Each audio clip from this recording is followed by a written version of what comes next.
Hollywood यंगामा explainer पेश करता है चैपी। ये मूवी 2015 की एक एक्शन साई-फाई मूवी है। IMDb पर रेटिंग है। तो चलें शुरू करते हैं आज की वीडियो।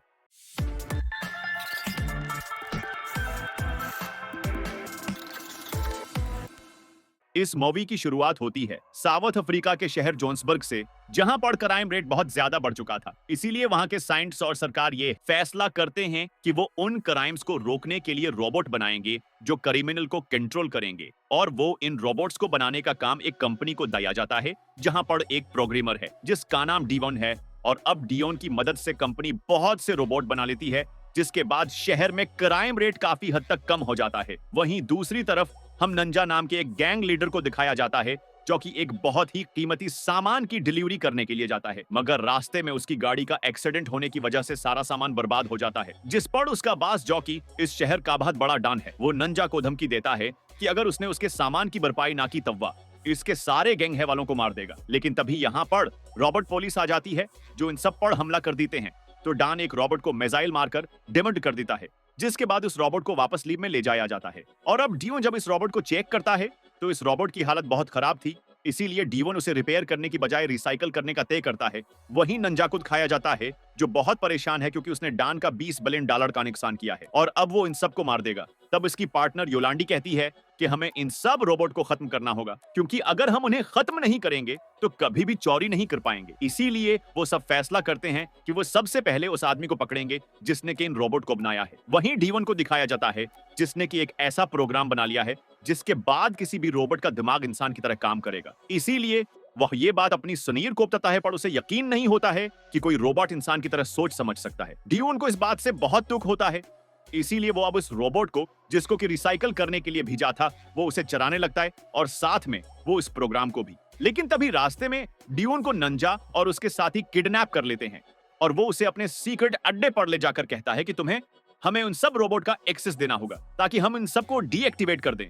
डियोन कहता है कि उन एक्सेस मेरे पास नहीं है, ये सब सैटेलाइट से कंट्रोल होते हैं और वो सब डेटा गवर्नमेंट के पास है, मैं तो बस रोबोट बनाता हूँ। इसी दौरान योलांडा डियोन की गाड़ी में इसी रोबोट को देखती है, जिस पर डियोन कहता है कि ये खराब रोबोट है, लेकिन मैं ठीक करके मुकम्मल तौर पर बदल दूंगा। नंजा कहता है कि तुम अब इस रोबोट को हमारे लिए बनाओगे और हम उसे गैंगस्टर बनाएंगे। डियोन कहता है कि ये रोबोट पहले एक बच्चे की तरह होगा, उसे उसके लिए ट्रेनिंग की जरूरत होगी। अब डियोन इस रोबोट को ठीक करने लगता है और उसमें वो प्रोग्राम इंस्टॉल कर देता है, जिसके बाद वो रोबोट पूरी तरह से एक्टिवेट हो जाता है और अब ये रोबोट कोई आम रोबोट नहीं, बल्कि इंसानों की तरह सोच समझ और बोल सकता है। मगर इसका दिमाग अभी भी बच्चे की तरह था। वहीं डियोन की कंपनी में काम करने वाले विंसेंट को दिखाया जाता है, जिसने की एक ऐसा रोबोट बनाया है जो कि साइज में बहुत बड़ा और बहुत ताकतवर है। लेकिन उसकी सोनियर को वो डिजाइन पसंद नहीं आता है, इसीलिए पुलिस डिपार्टमेंट भी उसका रोबोट खरीदने से मना कर देते हैं।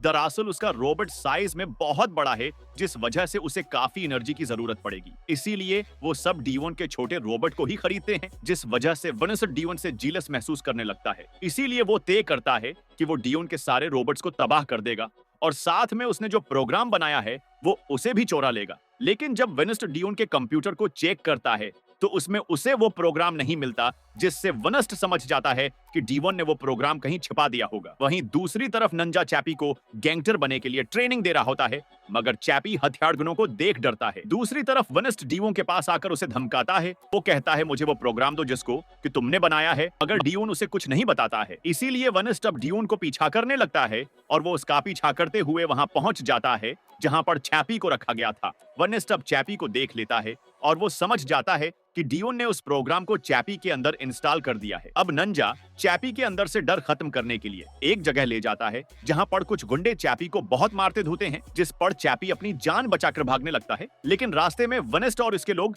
चैपी को पकड़ लेते हैं और विंसेंट उसके अंदर से वो प्रोग्राम वाली चिप निकाल लेता है और साथ में वो चैपी को तोड़ने लगते हैं। अब चैपी अपनी जान बचाने के लिए इन पर हमला कर देता है और भागकर वापस नंजा के गैंग के पास आ जाता है। अब नंजा चैपी से माफी मांगता है और उसे कहता है कि देखा ना बाहर की दुनिया कितनी बड़ी है और अगर तुम्हें यहाँ रहना है तो तुम्हें लड़ना होगा। अब चैपी नंजा से लड़ने की ट्रेनिंग लेता है और वो चैपी से लौट मार करवाता है और मिलकर शहर में बहुत सी गाड़ियों को चोरी करते हैं, जिससे नंजा को काफी पैसे मिलते हैं। अब चैपी एक मरे हुए कुत्ते को देखता है, जिस पर नंजा कहता है कि एक दिन तुम भी उसकी तरह मर जाओगे, जिस पर चैपी कहता है कि मैं मर नहीं सकता, मैं एक रोबोट हूं। और अब नंजा उसे कहता है कि डीवन ने तुम्हारे अंदर एक ऐसी बैटरी लगाई है जो एक दिन आखिर खत्म हो जाएगी, जिसके बाद तुम मर जाओगे, लेकिन मैं तुम्हें बचा सकता हूं और तुम्हें एक नई बॉडी दे सकता हूं, मगर उसके लिए मुझे ढेर सारा पैसा कमाना होगा। इसीलिए अब चैपी उसकी बातों में आकर मजीद चोरियां करने लगता है। दूसरी तरफ विनिस्ट उस प्रोग्राम की मदद से शहर के सभी रोबोट्स को करेश कर देता है, जिससे सारे रोबोट्स मरने लगते हैं और चैपी भी मरने लगता है। इसीलिए डियोन चैपी की बॉडी को लीब में ले जाता है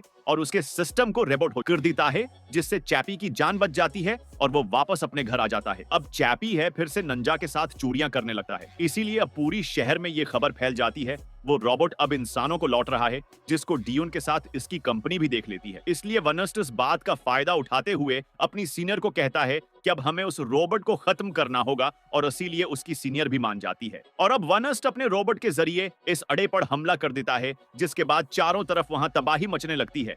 और अब डियोन भी वनिस्ट को रोकने के लिए वहां पहुंच जाता है, मगर डियोन को भी एक गोली लग जाती है। इसीलिए चैपी उसे बचाने के लिए जाता है, लेकिन अब योलांडा को भी गोली लग जाती है, जिससे चैपी को बहुत गुस्सा आता है और वो एक बम से वनिस्ट के रोबोट को उड़ा देता है। जिसके बाद वो डियोन को ले इसी लीब में आ जाता है जहां पर वनिस्ट रोबोट को कंट्रोल कर रहा था। और अब चैपी वनिस्ट को बहुत मारता है, जिससे वनिस्ट बेहोश हो जाता है। और अब चैपी डियोन की सारी मेमोरी को इसी प्रोग्राम के जरिए दूसरी रोबोट में ट्रांसफर कर देता है, जिससे डियोन अब एक रोबोट में बदल जाता है।